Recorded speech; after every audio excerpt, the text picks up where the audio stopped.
കഥയുടെ ആരംഭത്തിൽ രണ്ടുപേർ പാറക്കെട്ടിലൂടെ വളരെ വിഷമിച്ച് താഴേക്കിറങ്ങുന്നതാണ് നമുക്ക് കാണാൻ കഴിയുന്നത്. പെട്ടെന്ന് രണ്ടുപേരും കാൽ വഴുതിയിട്ട് താഴേക്ക് വീഴുന്നു.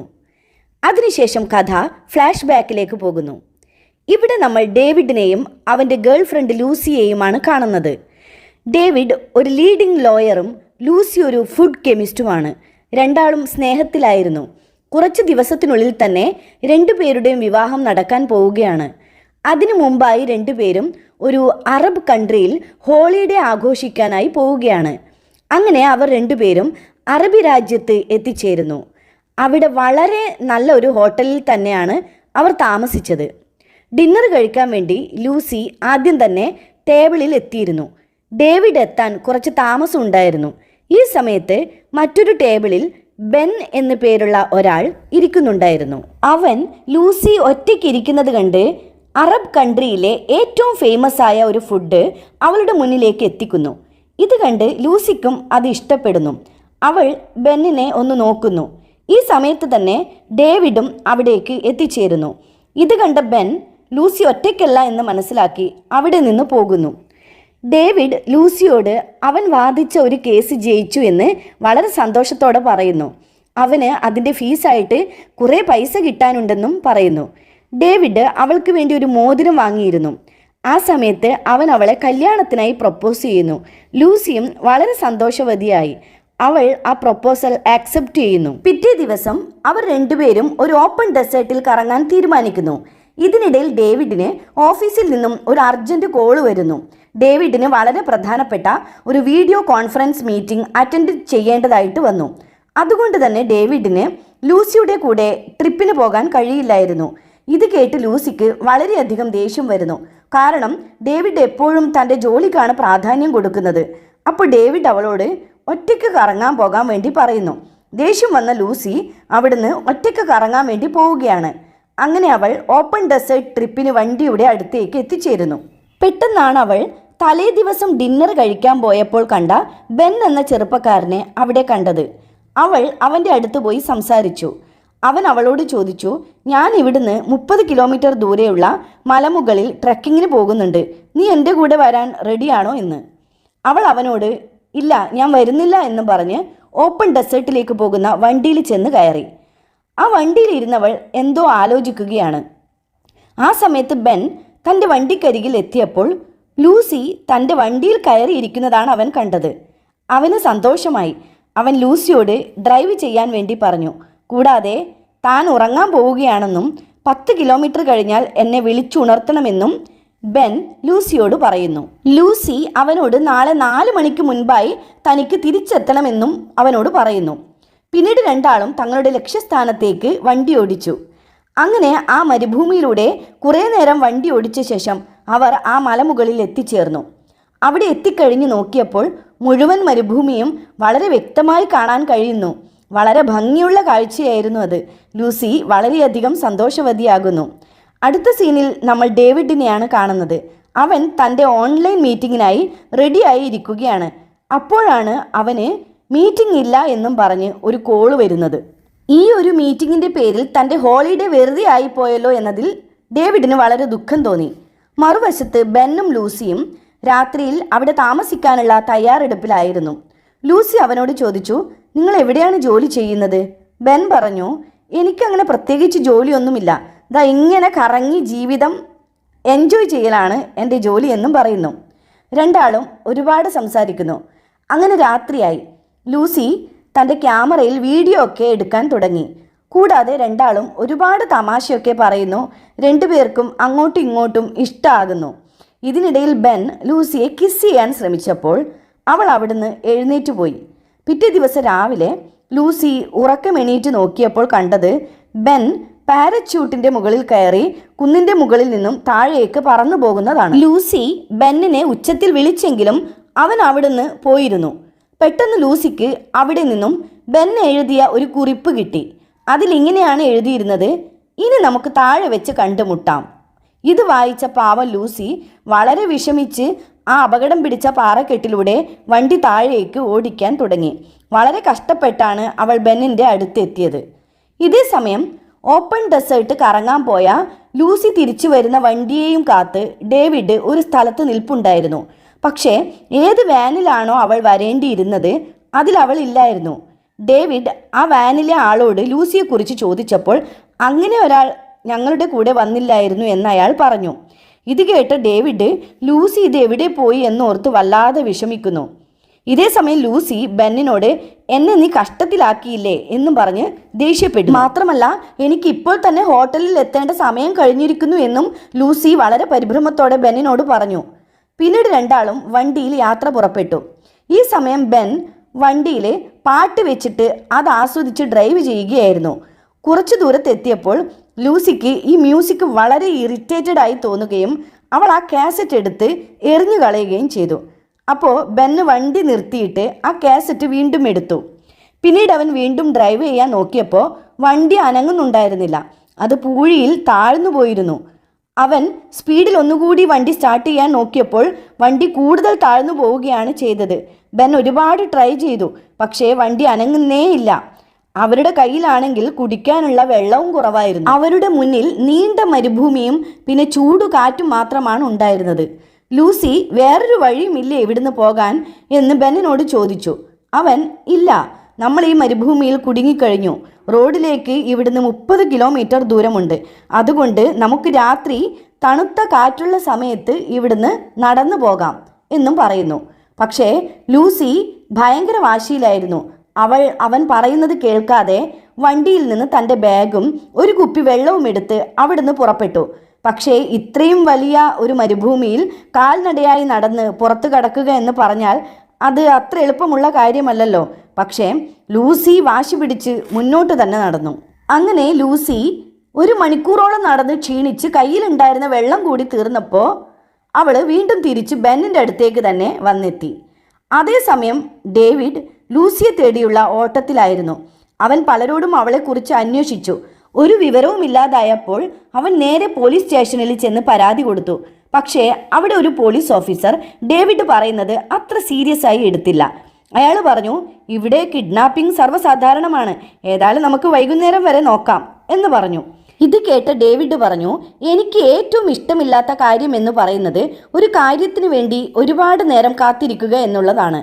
അതുകൊണ്ട് ഇത് പിടിക്കുക എന്നും പറഞ്ഞ് അവൻ പേഴ്സിൽ നിന്നും പൈസ എടുത്ത് പോലീസ് ഓഫീസർക്ക് കൊടുക്കുന്നു. ഇത് കണ്ട പോലീസ് ഓഫീസർക്ക് ദേഷ്യം വന്ന് അവനോട് അവിടുന്ന് പോകാൻ വേണ്ടി പറയുന്നു.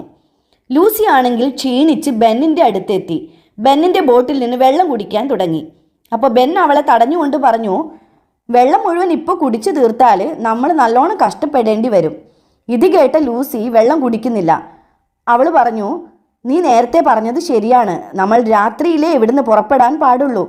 ഇതിനിടയിൽ ബെൻ തൻ്റെ പോക്കറ്റിൽ നിന്ന് ഒരു മാപ്പ് എടുത്ത് നോക്കിയിട്ട് ഈ മാപ്പ് അനുസരിച്ച് നമുക്കിനി 30 മൈൽ യാത്ര ചെയ്യേണ്ട സ്ഥലത്ത് 12 മൈൽ മാത്രം യാത്ര ചെയ്താൽ നമ്മൾ റോഡിലേക്ക് എത്തും എന്ന് പറയുന്നു. വൈകുന്നേരമായപ്പോൾ ബെൻ പറഞ്ഞു, നമുക്ക് യാത്ര പുറപ്പെടാം.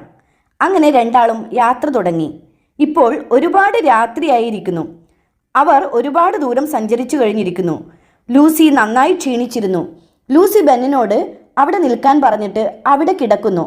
അപ്പോൾ ബെൻ പറഞ്ഞു, നമുക്കിവിടെ നിന്ന് എത്രയും പെട്ടെന്ന് രക്ഷപ്പെടണം, കാരണം ഇവിടെ രാത്രിയിൽ കൊടുങ്കാറ്റിന് സാധ്യതയുണ്ട്. അങ്ങനെ രണ്ടാളും വീണ്ടും തങ്ങളുടെ യാത്ര തുടർന്നു. പെട്ടെന്നാണ് കൊടുങ്കാറ്റ് വന്നത്. രണ്ടാളും കൊടുങ്കാറ്റിൽ പെട്ടു. അതിഭയങ്കരമായ കൊടുങ്കാറ്റാണ് വന്നത്. രണ്ടാളും മുന്നോട്ട് നടക്കാൻ ഒരുപാട് ശ്രമിച്ചു. പക്ഷേ ലൂസിക്ക് അനങ്ങാനേ കഴിയുന്നില്ല. അപ്പോൾ ബെൻ അവളെ കെട്ടിപ്പിടിച്ചിട്ട് അവിടെ തന്നെ നിലത്ത് കിടന്നു. മറുവശത്ത് ഡേവിഡിന് ഒരു ഫോൺ കോൾ വരുന്നു. ലൂസിയുടെ ലാസ്റ്റ് ലൊക്കേഷൻ ഏതാണെന്ന വിവരം അവന് കിട്ടുന്നു. അങ്ങനെ പിറ്റേ ദിവസം രാവിലെയായി. ലൂസിയും ബെന്നും കൊടുങ്കാറ്റിൽപ്പെട്ട് നിലത്ത് വീണ് കിടക്കുകയായിരുന്നു. പെട്ടെന്നാണ് ലൂസി ബെന്നിനെ വിളിച്ച് ഒരു കാഴ്ച കാണിച്ചു കൊടുത്തത്. ദൂരെ ഒരു റോഡിലൂടെ കുറേ വണ്ടികൾ പോകുന്ന കാഴ്ചയായിരുന്നു അത്. ഇത് കണ്ട് രണ്ടാൾക്കും വളരെ സന്തോഷമായി. റോസി ആണെങ്കിൽ സന്തോഷം കൊണ്ട് അലറി വിളിച്ച് ബെന്നിൻ്റെ ദേഹത്തേക്ക് ചാടിക്കയറി. പിന്നീട് രണ്ടാളും കൂടി ഓടിക്കൊണ്ട് റോഡിനടുത്തേക്ക് പോയി. അവരുടെ മനസ്സിൽ പ്രതീക്ഷ ഉണർന്നിരുന്നു. പക്ഷേ മുന്നിൽ വേറൊരു അപകടം അവരെ കാത്തിരിക്കുന്നുണ്ട് എന്ന് അവർ അറിഞ്ഞിരുന്നില്ല. കുറച്ചുകൂടി മുന്നോട്ട് നടന്നപ്പോഴാണ് ഒരു വലിയ കിടങ്ങ് അവർ കണ്ടത്. അത് കടന്നാൽ മാത്രമേ അവർക്ക് റോഡിലേക്ക് എത്താൻ കഴിയുമായിരുന്നുള്ളൂ. ഇത് കണ്ട അവർ ആകെ വിഷമത്തിലായി. റോസി ബെന്നിനോട് ചോദിച്ചു, നമുക്ക് താഴേക്ക് ഇറങ്ങി ഇത് മുറിച്ച് കടന്ന് അപ്പുറത്തേക്ക് പോയിക്കൂടെ എന്ന്. അപ്പോൾ ബെൻ പറഞ്ഞു, ഇപ്പം നമ്മൾ രണ്ടാളും ആകെ ക്ഷീണിച്ചിട്ടാണ് ഉള്ളത്, അതുകൊണ്ട് നമുക്ക് ആദ്യം വിശ്രമിക്കണം, അതിനുശേഷം എന്താണ് വേണ്ടതെന്ന് ആലോചിച്ച് ചെയ്യാം. ഈ സമയത്ത് ഡേവിഡ് ലൂസിയുടെ ലാസ്റ്റ് ലൊക്കേഷനിൽ എത്തിയിട്ടുണ്ടായിരുന്നു. അവൻ അവിടെ ഒരു വൃദ്ധനെ കാണുന്നു. അയാളാണ് ബെന്നിന് പെട്രോൾ കൊടുത്തിരുന്നത്. ഡേവിഡ് അയാളെ ലൂസിയുടെ ഫോട്ടോ കാണിച്ചു കൊടുത്തപ്പോൾ അയാൾ ലൂസിയെ തിരിച്ചറിഞ്ഞു. ആ വൃദ്ധൻ ബെന്നിനെ കുറിച്ചും ലൂസിയെക്കുറിച്ചും അവർ യാത്ര പോയ സ്ഥലത്തെക്കുറിച്ചും എല്ലാം ഡേവിഡിനോട് പറയുന്നു. ഇത് കേട്ട് ഡേവിഡ് അയാളോട്, ഞാൻ നിങ്ങൾക്ക് പൈസ തരാം, അവർ പോയ സ്ഥലം എനിക്കൊന്ന് കാണിച്ചു തരണം എന്ന് പറയുന്നു.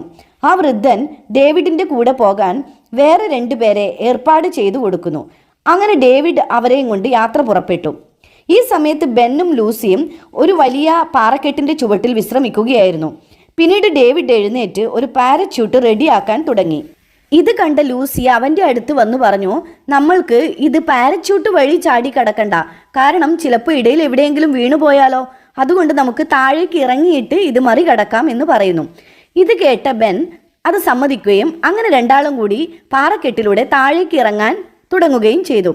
പക്ഷേ ഇങ്ങനെ താഴേക്ക് ഇറങ്ങുന്ന സമയത്ത് ലൂസി പലതവണ കാൽ വഴുതി വീഴാൻ തുടങ്ങുന്നു. ഇത് കണ്ട ബെൻ മുകളിലേക്ക് കയറി അവളുടെ കാല് പിടിച്ച് അവൾക്ക് സപ്പോർട്ട് കൊടുക്കുന്നു. പെട്ടെന്ന് ബെന്നിൻ്റെ കാൽ വഴുതുകയും അവൻ താഴേക്ക് വീഴുകയും ചെയ്യുന്നു. ഉടനെ തന്നെ ലൂസിയും താഴേക്ക് വീണു. ലൂസി ബോധം കേട്ടിരുന്നു. പക്ഷേ ബെന്നിൻ്റെ ഉച്ചത്തിലുള്ള വിളി കേട്ട് ലൂസി കണ്ണു തുറന്നു നോക്കിയപ്പോൾ ബെൻ ഒരു പാറക്കെട്ടിൽ തൂങ്ങി നിൽക്കുന്നതാണ് കണ്ടത്. റോസി ഉടനെ തന്നെ തൻ്റെ കൈ നീട്ടിയിട്ട് ബെന്നിനെ തൻ്റെ അടുത്തേക്ക് പിടിച്ച് വലിച്ചു കയറ്റി. അപ്പോഴാണ് ലൂസി ബെന്നിൻ്റെ ശരീരത്തിൽ ഒരു വലിയ മുറിവ് കണ്ടത്. ആ മുറിവിൽ ഒരു വലിയ പാറ കഷ്ണവും തുളഞ്ഞു കയറിയിട്ടുണ്ടായിരുന്നു. ഈ സമയത്ത് ഡേവിഡ് ലൂസിയും ബെന്നും താമസിച്ച മലമുകളിൽ എത്തിച്ചേർന്നിരുന്നു. അവിടുന്ന് അവന് ലൂസിയുടെ ക്യാമറ കിട്ടി. ആ ക്യാമറയിൽ അവൻ ലൂസിയും ബെന്നും കൂടി ഒരുമിച്ച് കിടക്കുന്ന വീഡിയോ കാണുന്നു. അത് അന്ന് രാത്രി ലൂസി റെക്കോർഡ് ചെയ്ത വീഡിയോ ആയിരുന്നു. ഇത് കണ്ട് ഡേവിഡിന് തോന്നി ലൂസി ബെന്നിൻ്റെ കൂടെ താമസിക്കാൻ തുടങ്ങിയിരിക്കുന്നു എന്ന്. അവൾ വളരെ സന്തോഷവതിയുമായിരുന്നു. ഇത് കണ്ട് ദേഷ്യം വന്ന ഡേവിഡ് തിരിച്ചു പോകാൻ വേണ്ടി കൂടെ വന്നവരോട് കാറിൽ കയറാൻ വേണ്ടി പറയുന്നു. ഈ സമയത്ത് ബെൻ മുറിവ് പറ്റിയത് കാരണം വളരെ ക്ഷീണിച്ചു പോയിരുന്നു. അവൻ ലൂസിയോട് പറഞ്ഞു, എന്നെ കൊണ്ട് ഇനി ഒന്നും ചെയ്യാൻ കഴിയില്ല, അതുകൊണ്ട് നീ വീണ്ടും മുകളിലേക്ക് പോയി പാരച്യൂട്ട് ട്രൈ ചെയ്യണം, അങ്ങനെ ചെയ്താൽ ഒരുപക്ഷെ നമ്മൾ രക്ഷപ്പെടും. ലൂസിയെ സംബന്ധിച്ചിടത്തോളം പാരച്യൂട്ട് എന്നത് ഒരു വലിയ വെല്ലുവിളി തന്നെയായിരുന്നു. എന്നാലും ഇവിടെ കിടന്ന് മരിക്കുന്നതിനേക്കാളും നല്ലതല്ലേ എന്ന് വിചാരിച്ച് അവൾ മുകളിലേക്ക് കയറി പാരച്യൂട്ട് ട്രൈ ചെയ്യാൻ തുടങ്ങി. അവൾ അതിൽ പറക്കാൻ ശ്രമിച്ചെങ്കിലും കഴിഞ്ഞില്ല. പക്ഷേ 2-3 തവണ ട്രൈ ചെയ്തപ്പോൾ അവൾക്ക് പറക്കാൻ സാധിച്ചു. അവൾ അങ്ങനെ പറന്നു പൊങ്ങുന്നത് കണ്ട് ബെന്നും ഒരുപാട് സന്തോഷിച്ചു. പക്ഷേ കുറച്ചു ദൂരം മുന്നോട്ട് പോയപ്പോൾ പെട്ടെന്ന് കാറ്റിൻ്റെ ദിശ മാറിയതോടെ അവളുടെ ബാലൻസ് പോവുകയും ലൂസി പാറക്കെട്ടിൽ പോയി ഇടിച്ച് താഴേക്ക് വീഴുകയും ചെയ്തു. കുറച്ചു കഴിഞ്ഞപ്പോൾ ലൂസിക്ക് ബോധം വരികയും അവിടുന്ന് അവൾക്ക് കുടിക്കാൻ വെള്ളം കിട്ടുകയും ചെയ്യുന്നു. അവൾ വയറു നിറയെ വെള്ളം കുടിക്കുന്നു. ഒരു താഴ്വാരത്തിലാണ് അവൾ വീണ് കിടക്കുന്നുണ്ടായിരുന്നത്. ഒറ്റയ്ക്കായ അവൾക്ക് എന്താണ് ചെയ്യേണ്ടതെന്ന് അറിയില്ലായിരുന്നു. പെട്ടെന്നാണ് അവൾ അവിടെ ഒരു പെൺകുട്ടിയെ കണ്ടത്. പക്ഷേ ആ പെൺകുട്ടി അവളെ കണ്ടപ്പോൾ തന്നെ ആകെ പരിഭ്രമിക്കുന്നു. ലൂസി അവളെ തൻ്റെ കയ്യിലുള്ള മൊബൈലൊക്കെ കാണിച്ച് അവളോട് സംസാരിക്കാൻ വേണ്ടി ശ്രമിച്ചു. ലൂസി അവളോട് നിന്റെ അമ്മയും അച്ഛനും എവിടെയാണ് ഉള്ളത് എന്ന് ചോദിക്കുന്നു. പിന്നീട് പെൺകുട്ടി ലൂസിയെ തൻ്റെ താമസ സ്ഥലത്തേക്ക് കൊണ്ടുപോകുന്നു. പക്ഷേ അവിടെ എത്തിയപ്പോഴേക്കും ലൂസി ബോധം കെട്ട് വീണിരുന്നു. അവിടെ ഉള്ളവർ അവളുടെ അടുത്തേക്ക് ഓടി വന്നു. ഈ സമയത്ത് ഡേവിഡ് തിരിച്ചു വരുന്ന വഴി തൻ്റെ കാറിൽ ഉറങ്ങുകയായിരുന്നു. ഈ സമയത്ത് ഡേവിഡിൻ്റെ കൂടെ ഉള്ളവർ വഴിയിൽ ബെന്നിൻ്റെ വണ്ടി കണ്ടു. അവർ രണ്ടുപേരും ആ വണ്ടിയുടെ അടുത്തേക്ക് പോയി. അവർക്ക് ആ വണ്ടിയിൽ നിന്നും ഒരുപാട് വിലപിടിച്ച സാധനങ്ങൾ കിട്ടി. ഈ സമയത്ത് അവരുടെ മനസ്സ് മാറുകയും പൈസ ഉണ്ടാക്കാനുള്ള ഒരു പ്ലാൻ അവരുടെ മനസ്സിൽ തെളിയുകയും ചെയ്യുന്നു. ഈ സമയത്ത് ലൂസി ആ പെൺകുട്ടിയുടെ ആൾക്കാരുടെ സഹായത്തോടെ ബെന്നിനെ രക്ഷിക്കാനായി മുകളിലേക്ക് പോവുകയാണ്. അങ്ങനെ അവർ ബെന്നിനെ രക്ഷിച്ച് അവരുടെ താമസ സ്ഥലത്തേക്ക് കൊണ്ടുവരുന്നു. രാത്രി ആയപ്പോൾ ബെന്നിന് ബോധം വന്നു. അപ്പോഴാണ് അവൻ ലൂസിയും തൻ്റെ അടുത്ത് കിടന്നുറങ്ങുന്നത് കണ്ടത്. ഇപ്പോൾ ലൂസിയും ബെന്നിനെ സ്നേഹിക്കാൻ തുടങ്ങിയിരിക്കുന്നു. അവിടെ വെച്ച് രണ്ടാളും ഒരുപാട് അടുക്കുന്നു. അങ്ങനെ പിറ്റേ ദിവസം രാവിലെയായി. ഒരു പെൺകുട്ടി അവർക്കുള്ള ഭക്ഷണവുമായി വന്നു. ആ പെൺകുട്ടി ലൂസിയുടെ കൈ പിടിച്ചിട്ട് നിങ്ങൾ നല്ല സുന്ദരിയാണ്, ഒപ്പം ഭയങ്കര ബുദ്ധിമതിയുമാണ് എന്നൊക്കെ പ്രശംസിക്കുന്നു. അതേസമയം മറ്റവർ രണ്ടുപേരും ബെന്നിനെയും ലൂസിയെയും അന്വേഷിച്ച് അവിടെ എത്തുകയാണ്. ഈ സമയത്ത് ബെന്നും ലൂസിയും അവിടുന്ന് പോകുന്നത് അവർ കണ്ടു. അവർ കാർ ഓടിച്ച് അവരുടെ പിറകെ തന്നെ വന്നു. അവർക്കറിയാം ലൂസിയും ബെന്നും ഒരു കാറ് കണ്ടാൽ തീർച്ചയായും അത് നിർത്താൻ പറയുമെന്ന്. അങ്ങനെ തന്നെ സംഭവിച്ചു. തങ്ങളുടെ മുന്നിലൂടെ ഒരു കാറ് കടന്നു പോകുന്നത് കണ്ട അവർ അത് നിർത്താൻ പറയുകയും അവർ അതിൽ കയറുകയും ചെയ്തു. പക്ഷേ ഈ കാറിൽ ഇപ്പോൾ നമുക്ക് ഡേവിഡിനെ കാണാൻ കഴിയുന്നില്ല. കാരണം ഇവർ രണ്ടുപേരും ഡേവിഡിനെ നേരത്തെ തന്നെ ബോധം കെടുത്തി ഡിക്കിക്കുള്ളിൽ കിടത്തിയിരുന്നു. അതിലൊരാൾ ബെന്നിനോട് ചോദിച്ചു, നിങ്ങൾ നിങ്ങളുടെ കാർ എവിടെയാണ് ഉപേക്ഷിച്ചത്? മലയുടെ കുറച്ചടുത്തായിട്ട് വണ്ടി മണലിൽ പൂണ്ടുപോയിരുന്നു. അതുകൊണ്ട് നമുക്ക് അവിടെ തന്നെ വണ്ടി ഉപേക്ഷിക്കേണ്ടി വന്നു എന്ന് ബെൻ പറയുന്നു. അപ്പോൾ മറ്റേയാൾ പറഞ്ഞു, ഞങ്ങൾ നിങ്ങളെ വേണമെങ്കിൽ നിങ്ങളുടെ വണ്ടി നിൽക്കുന്ന ഇടത്ത് തന്നെ കൊണ്ടുവിടാം. അപ്പോൾ നിങ്ങൾക്ക് നിങ്ങളുടെ വണ്ടിയും എടുക്കാം. അവിടെ വെച്ച് നിങ്ങൾക്ക് പോകാൻ ഒരു ടാക്സിയും ഞങ്ങൾ ഏർപ്പാടാക്കി തരാം എന്നും പറയുന്നു. ഇത് കേട്ട ലൂസിയും ബെന്നും ഓക്കെ പറയുന്നു. അങ്ങനെ അവർ തങ്ങളുടെ കാറുള്ള സ്ഥലത്ത് എത്തിച്ചേരുന്നു. വണ്ടിയിൽ നിന്ന് ഇറങ്ങിയ ഉടനെ തന്നെ മറ്റവർ രണ്ടുപേരും ലൂസിയെയും ബെന്നിനെയും തോക്ക് ചൂണ്ടി നിർത്തുന്നു. ഇവരെ വേറെ ആളുകൾക്ക് വിറ്റ് പൈസ ഉണ്ടാക്കാനായിരുന്നു ഇവർ രണ്ടുപേരുടെയും പ്ലാൻ. പിന്നീട് ഇവർ രണ്ടുപേരും അവിടേക്ക് വേറെ കുറച്ചാളുകളെ വിളിച്ചു വരുത്തുന്നു. അതിനുശേഷം അവർ ഡിക്കിയിൽ നിന്നും ഡേവിഡിനെയും പുറത്തേക്ക് ഇറക്കുന്നു. ഇവർ രണ്ടുപേരുടെയും ഉദ്ദേശം ബെന്നിനെയും ഡേവിഡിനെയും ആ വിളിച്ചു വരുത്തിയവർക്ക് വിൽക്കാനായിരുന്നു. അവരെ വാങ്ങാൻ വന്നവരിൽ ഒരാൾ ബെന്നിന്റെ മുറിവിൽ ഒരു കുത്തു കൊടുക്കുന്നു. ബെൻ താഴെ വീഴുന്നു. ലൂസി ഇത് കണ്ടിട്ട് ബെന്നിന്റെ അടുത്തേക്ക് പോകുന്നു. അപ്പോൾ മറ്റേയാൾ ലൂസിയെ പിടിക്കുന്നു. എന്നിട്ട് മറ്റേ രണ്ടുപേരോടും പറഞ്ഞു, ഇവളെ കൂടി എനിക്ക് തന്നാൽ ഞാൻ നിങ്ങൾക്ക് കുറച്ചുകൂടി പൈസ അധികം തരാമെന്ന്. അപ്പോൾ മറ്റേ രണ്ടുപേർ, ഇല്ല, ഇവളെ ഞങ്ങൾ ആർക്കും വിൽക്കുന്നില്ല എന്ന് പറയുന്നു. അപ്പോൾ ആ വാങ്ങാൻ വന്നയാൾ ലൂസിയെ മോശമായി നോക്കുകയും അവളുടെ ഡ്രസ്സ് അഴിക്കാൻ ശ്രമിക്കുകയും ചെയ്യുന്നു. അപ്പോൾ ലൂസി അവൻ്റെ മുഖത്തേക്ക് കാർക്കിച്ച് തുപ്പുന്നു. ദേഷ്യം വന്ന അയാൾ ലൂസിയെ വെടിവെക്കാൻ റെഡിയാവുന്നു. ഇത് കണ്ട രണ്ടുപേരിൽ ഒരാൾ വാങ്ങാൻ വന്നവനെ വെടിവെക്കുന്നു. അങ്ങനെ അവർ തമ്മിൽ പൊരിഞ്ഞ അടി നടക്കുന്നു. അവർ അങ്ങോട്ടും ഇങ്ങോട്ടും വെടിവെച്ച് മരിച്ചു വീഴുന്നു. പക്ഷേ അവസാനം വാങ്ങാൻ വന്നവൻ മാത്രം ബാക്കിയായി. അവൻ ലൂസിയെ വെടിവെക്കാൻ തയ്യാറാവുകയാണ്. ഈ സമയത്ത് ബെന്നിന് ഒരു തോക്ക് കയ്യിൽ കിട്ടുകയും അവൻ അയാളെ വെടിവെക്കുകയും ചെയ്യുന്നു. അങ്ങനെ അവസാനം ഡേവിഡും ബെന്നും ലൂസിയും ബാക്കിയാവുന്നു. ബെന്നാണെങ്കിൽ അവൻ്റെ മുറിവ് കാരണം വളരെ ക്ഷീണിതനായിരുന്നു. അവൻ ലൂസിയോട് പറഞ്ഞു, വണ്ടിയുടെ ടയറിൻ്റെ കാറ്റ് കളഞ്ഞാൽ വണ്ടി മുകളിലേക്ക് വരുമെന്ന്. ഇത് കേട്ട ഡേവിഡ് ബെന്നിനോട് ചോദിച്ചു, ഇത് നിനക്ക് നേരത്തെ അറിയാമായിരുന്നിട്ടും നീ എന്തേ അത് നേരത്തെ ചെയ്യാതിരുന്നത്? ഇത് തന്നെ ലൂസിയും ബെന്നിനോട് ചോദിച്ചു. മറുപടിയായി ബെന്ന് പറഞ്ഞു, അതെ, എനിക്കത് അറിയാമായിരുന്നു. പക്ഷെ ഞാൻ മനഃപൂർവ്വം നിന്റെ കൂടെ കൂടുതൽ സമയം ചെലവഴിക്കാനാണ് ഞാൻ അങ്ങനെ ചെയ്യാതിരുന്നത്. അതിനുശേഷം ലൂസി പോയി ടയറിൻ്റെ കാറ്റഴിച്ചു വിടുന്നു. അവസാനം ഇവർ 3 പേരും കൂടി കാറിൽ തിരിച്ചു പോകുന്നതാണ് നമുക്ക് കാണാൻ കഴിയുന്നത്. ഇതോടെ ഈ കഥ ഇവിടെ അവസാനിക്കുന്നു. പുതിയൊരു കഥയുമായി നമുക്ക് വീണ്ടും കാണാം.